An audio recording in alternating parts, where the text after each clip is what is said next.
शिव पुराण के अनुसार श्री पार्वती मैया को पातिव्रत्य धर्म की शिक्षा एक वृद्ध ब्राह्मणी ने दिया है।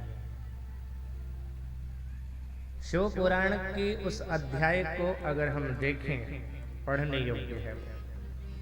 एक वधू का कर्तव्य क्या होता है, एक पत्नी को क्या करना चाहिए, उसका व्यवहार क्या हो, बहुत सुंदर लिखा हुआ। लेकिन श्री रामचरितमानस में माँ मैना स्वयं बिटिया पार्वती को उपदेश दे रही है, बेटी भगवान शंकर की पूजा करना, क्योंकि स्त्री के लिए सबसे बड़ा धर्म है अपने पति की सेवा करना। उसके जीवन का एक ही धर्म, एक ही व्रत, एक ही नियम है, काया से, मन से, वचन से, स्वभाव से पति की सेवा करना। अच्छा एक बात बोलूं, आप यहां पर पढ़ोगे तो मां मैना ने अपनी बिटिया पार्वती को कहा है सिर्फ शंकर की ही पूजा करना, किसी और की नहीं,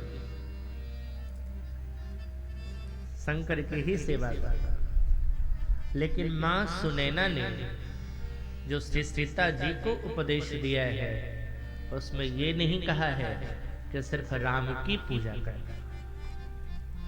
जब सीता जी ने प्रणाम किया जा करके मां सुनैना को तो आशीर्वाद दिया, हो ये संतत पियहि प्यारे, शिरु अहिवात असीस हमारे। उसके बाद क्या कहते हैं सीते, सास ससुर गुरु सेवा करे हो। फिर बोले पति रुख लखी आ यसु अनुसरे हो। अपनी सास की सेवा करना, ससुर की सेवा करना, साथ में गुरु जी की भी सेवा करना। सुनैना मैया ये उपदेश दे रही है सास ससुर गुरु की सेवा करना, लेकिन मैना क्या कह रही है, करे हो सदा शंकर पद पूजा, नारी धर्म शंकर के अलावा किसी और को नहीं, क्योंकि मैया जानती है कि शंकर जी के घर में कोई है नहीं, न पार्वती के सास है न ससुर है, तो कोई जब है ही नहीं तो सेवा किसकी करेगी। लेकिन मां सुनैना ने जो सीता जी से कहा है वो ये कहा है कि सिर्फ पति की सेवा मत करना, सास ससुर की सेवा करना, गुरु की सेवा करना, पति की आज्ञा का पालन उनके रुख को देख करके करना, क्योंकि वहां सास भी हैं, ससुर भी हैं, गुरु भी। धूमधाम से विदाई हुई। भगवान शिव कैलाश की ओर बढ़ रहे थे। अचानक एक जगह पर भगवान पहुंचे, वो रुक गए। पार्वती जी ने कहा आगे चले। शंकर जी बोले इसके आगे कहाँ चले, यही तो अपना घर है। पार्वती जी ने कहा ये तो श्मशान है, और आप कह रहे हो यही हमारा घर है। बोले आपको तो सप्तऋषि ने कह दिया था, पहले ही कह रखा था कि हमारे पास कोई घर नहीं है, मैं श्मशान में रहता हूँ। पार्वती जी बोली वो तो ठीक है, पहले आप अकेले थे तो ऐसे खुले में रहते थे, लेकिन अब आपकी पत्नी है, खुले में नहीं रहना है, मर्यादा है ना, तो कुछ पर्दा तो कर ही दो। यहीं रह लेंगे वो ठीक है, लेकिन पर्दा तो कर दो। तो कैसा पर्दा होना चाहिए? बोले जब पर्दा कर ही रहे तो बढ़िया से कर दो, दीवार जब खड़ी करनी है तो बढ़िया दीवार खड़ी हो जाए। तो भगवान शंकर ने विश्वकर्मा को बुला करके कहा कि पार्वती की इच्छा के अनुरूप महल का निर्माण कर दो। तो पार्वती जी तो राजकुमारी थी ना, तो राजकुमारी ने अपनी भावना व्यक्त करी, विश्वकर्मा जी ने निर्माण कर दिया सोने का महल, बढ़िया महल बन करके तैयार हो गया। पार्वती जी ने कहा हाँ अब ठीक है, अकेले रहते थे श्मशान में ठीक था, लेकिन अब तो पत्नी है तो इसी में रहना ठीक है। तो शंकर जी ने कहा कि चलें इसमें, लेकिन पहले गृह प्रवेश की पूजा तो करा लो। तो किससे पूजा कराया जाए? तो बोले हमारा चेला बहुत विद्वान है रावण, उसी को बुला लेते हैं। तो रावण को बुलवा करके गृह प्रवेश की पूजा हुई। शंकर जी ने कहा पंडित जी महाराज दक्षिणा में क्या दे दे? रावण ने कहा घर बड़ा अच्छा है, आप लोगों को इतने अच्छे घर की जरूरत क्या है, यही घर चाहिए दक्षिणा में। शंकर जी ने पार्वती जी से कहा पार्वती मैंने तो पहले ही कहा था हम लोगों के भाग्य में घर नहीं है, अब पंडित ने इच्छा व्यक्त कर दी है तो चलो इसको दे ही देते। तो सोने का महल लंकापति रावण को दे दिया और पुनः चल पड़े हिमांचल कैलाश की ओर। कैलाश पर भगवान आकर के विराज रहे हैं। गणन समेत करहि बसहि कैलासा करहि विविध विधि भोग विलासा। समय बीता, तारकासुर का वध करने वाला कार्तिकेय का जन्म होता है। कालांतर में भगवान गणेश की भी उत्पत्ति हुई। समय बीत रहा है। एक दिन भगवान शंकर स्वयं वटवृक्ष के नीचे बैठे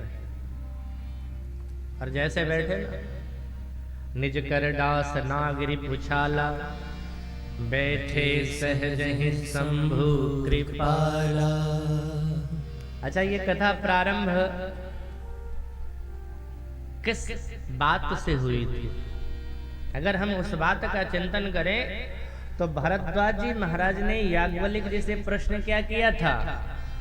राम कवन प्रभु पूछूं तो हे, राम कवन प्रभु पूछूं तो हे, राम कवन प्रभु पूछूं तो ही, राम कवन प्रभु पूछूं तो ही, कहिय बुझाए कृपा निधि मोहे, कहिय बुझाए कृपा निधि मोहे, कहिय बुझाए कृपा निधि मोहे, कहिय बुझाए कृपा निधि मोहे। श्री रामचरितमानस की शुरुआत यहीं से हो रही है कि राम तत्व कौन है। राम तत्व की जिज्ञासा भरद्वाज जी महाराज ने याज्ञवल्क्य जी के समक्ष किया था। लेकिन आप कथा सुन रहे हो, सुन करके लग रहा है कि राम कथा हो रही है। ऐसा लग रहा है जैसे शिव चर्चा हो रही है, क्योंकि शिव की ही कथा हो रही है। राम जी की तो कथा हो नहीं रही है, शिव की चर्चा हो रही है। पूछा था राम कथा और होने लगी शिव चर्चा। अगर कोई दूसरा श्रोता होता ना, रोक देता। मैंने क्या प्रश्न किया था आपसे? राम के बारे में। सुना किसके बारे में रहे हो? शिव के बारे में। फिर तो यही बात हो गई ना। क्या दिखाई आपने सफाई अपने जुबान की, हमने पूछी जमीन की तो बताया आसमान की। हम पूछ रहे हैं कुछ और, जवाब कुछ और मिल रहा है हमको। लेकिन भरद्वाज जी महाराज के सामने जब ये कथा गाई जा रही है ना, तो भरद्वाज जी की आंखों से अश्रु प्रवाहित हो रहे हैं। शरीर रोमांचित है, पुलकित शरीर है, रोम रोम इनका पुलकित हो रहा है। और जब इस दृश्य को देखा भरद्वाज जी महाराज ने तो प्रसन्न हो गए, समझ गया कि तुम राम के सच्चे भक्त हो। अच्छा, राम के सच्चे भक्त का प्रमाण क्या है? भरद्वाज जी के सामने याज्ञवल्क्य जी कहते हैं, प्रथम ही कही मैं शिव चरित, बूझा मरम तुम्हारा। शिव की कथा सुन करके मैं सुना करके मैं तुम्हें जानना चाह रहा था कि तुम हो क्या। क्योंकि राम कथा सुनाना किसको चाहिए? जो राम जी के भक्त हो उन्हीं को सुनाना चाहिए। राम कथा सबको नहीं सुनावे। तुलसीदास जी महाराज उत्तरकांड में कहते हैं, यह न कहिय सठही हठ सीलही, जो मन लाई न सुन हरि लीलही, द्विजद्रोही न सुना ही कब हूँ, सुरवती सरिस हूँ नृप जब हूँ। आप कहेंगे फिर तो सब ऐसे ही हैं, फिर राम का कथा का अधिकारी कौन है? बाबा कहते हैं राम कथा के कई अधिकारी, राम कथा के कई अधिकारी, राम कथा के कई अधिकारी, राम कथा के कई अधिकारी, जिनके सत्संगत अति प्यारे, जिनके सत्संगत अति प्यारे, जिनके सत्संगत अति प्यारे, जिनके सत्संगत अति प्यारे। बाबा कहते हैं राम कथा का अधिकारी वही है जिन्हें सत्संग बहुत प्यारी हो। राम कथा का अधिकार सिर्फ राम भक्त को है। और राम भक्त का प्रमाण क्या है? याज्ञवल्क्य जी कहते हैं प्रथम ही कही मैं शिव चरित, बूझा मरम तुम्हारा। शिव कथा सुनाने के बाद पता चल गया कि सुच सेवक तुम राम के, रहित समस्त विकार। तुम राम के सच्चे भक्त हो। क्योंकि राम के भक्त का प्रमाण क्या है? बोले बिनु छल विश्वनाथ पद नेहू, राम भगत कर लक्षण। राम भक्त का लक्षण यही है, बिना छल कपट के बाबा विश्वनाथ के चरणों में प्रेम हो जाए। और आपके मन में विश्वनाथ के चरणों में बहुत प्रेम है, इसलिए मैं जरूर इस कथा को सुनाऊंगा।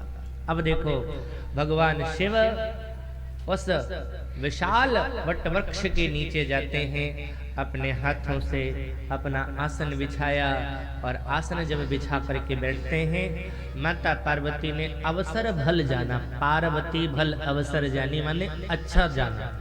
भगवान शिव प्रसन्न मुद्रा में बैठे ना, और जब प्रसन्न मुद्रा में बैठे हैं तो देखा अच्छा समय है, तो पास गए। और जैसे ही पास गई मैया पार्वती, भगवान शिव ने आदर दिया। आज श्रोता बन करके आई है ये, तो जानी प्रिया आदर अति कीना। उसके बाद बोले वाम भाग आसन हर दीना। जो जगह सती के रूप में भगवान शिव ने इनसे छीन लिया था, आज वही जगह प्राप्त कराया। अपने हाथों से आसन दिया माता पार्वती के लिए। पार्वती मैया बैठ गई। तुलसीदास जी महाराज क्या कहते हैं? पार्वती मैया के हृदय में बात क्या रही है? बोले कथा जो सकल लोक हितकारी, सोई पूछन चह शैल कुमारी। आज पार्वती का परिचय ये नहीं दिया कि भगवान शिव की प्रिया, जबकि आप देखना नारी का परिचय यही है। जब वो अविवाहित रहती हैं तो किसी की बेटी के रूप में पहचानी जाती है। फिर किसी के साथ उसका विवाह होता है तो उसकी पत्नी के रूप में उसकी प्रतिष्ठा हो जाती है। लेकिन बाद में वो पहचानी जाती है अपने पुत्र की मां के रूप में। जबकि आज माता पार्वती शिव की प्रिया है। शिव की प्रिया ही नहीं बल्कि कार्तिकेय की मां है, भगवान विनायक की मां है। लेकिन तुलसीदास जी महाराज ने आज इनका परिचय ये कह के नहीं दिया है कि भगवान शिव की प्रिया हैं या गजानन, गणेश या कार्तिकेय की मां है। क्या कह रहे हैं? सोई पूछन चह शैल कुमारी। आज जो बैठी है ये शैल की बेटी बैठी है, पर्वत की बेटी बैठी है। क्यों? क्योंकि गंगा का प्राकट्य पर्वतों के माध्यम से ही हुआ है। पर्वत श्रृंखलाओं से ही गंगा की उत्पत्ति हो रही है। इसी तरह से आज श्री राम कथा रूपी गंगा का प्राकट्य इस शैल की बिटिया के माध्यम से होगा, इसलिए इनका परिचय दिया है। ये शैल कुमारी है। वो गंगा तो एक सीमा से बंधी हुई है, उस सीमा में जो रहेंगे जाएंगे उन्हीं को लाभ मिलेगा। लेकिन आज पार्वती जिस गंगा का प्राकट्य करने वाली हैं, वो गंगा तो हर जगह प्रकट होने वाली है। सब ही सुलभ, सब दिन, सब देशा। तो आज माता पार्वती बैठी भगवान शिव के सामने हर्षित होकर के हाथ जोड़ लिया। अच्छा एक बात बोलूं, एक नई बात है। दो साधु आपस में बैठ जावे और वहां कथा निकल जावे तब तो बड़ी अच्छी बात है। कोई आश्चर्य की बात है, ये नई बात नहीं है, ये तो बहुत पुरानी बात है। दो भगवान के भक्त बैठ जाएं और वहां भगवान की कथा निकल जावे, दो साधु बैठ जावे भगवान की कथा निकल जावे, कोई आश्चर्य नहीं है। लेकिन आश्चर्य क्या है, क्रांतिकारी कदम क्या है कि पति पत्नी एकांत में बैठे और वहां भगवान की कथा निकल जाए। आज पति पत्नी एकांत में बैठे हैं, पार्वती और भगवान शंकर अकेले बैठे हैं और यहां पर भगवान की कथा निकल रही है, राम कथा यहां निकल रही है। यही आश्चर्य और क्रांतिकारी कदम है।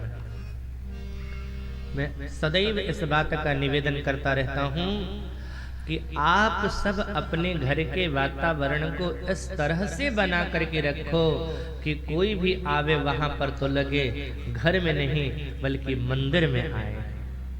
और घर को मंदिर बनाना ये माताओं के हाथ में। माताएं चाहे तो अपने घर को घर नहीं बल्कि मंदिर बना करके रखेंगे। लेकिन आजकल लोगों ने घर को मंदिर नहीं, घर को होम थिएटर बना लिया। फिर जब घर में असुविधा आती है, अशांति आती है, क्लेश आता है, तो कहते हैं कि ये क्यों? अरे भैया, जब घर को कलह का घर बना करके रखोगे तो क्लेश तो आएगा ही आएगा। भगवान का मंदिर बना करके रखो और उस मंदिर में ठाकुर जी से प्रार्थना यही करना कि सरकार मेरी जिंदगी छोटी है, छोटा सा घर है, छोटा सा परिवार है। निवेदन करना कभी उनसे सुबह सुबह उठ करके। अगर दाम्पत्य जीवन है तुम्हारा तो भी संतान के लिए संतान को मत बुलाओ बल्कि भगवान को बुलाओ। भगवान ही तुम्हारे संतान के रूप में आ जाएगा तुम्हारे जीवन।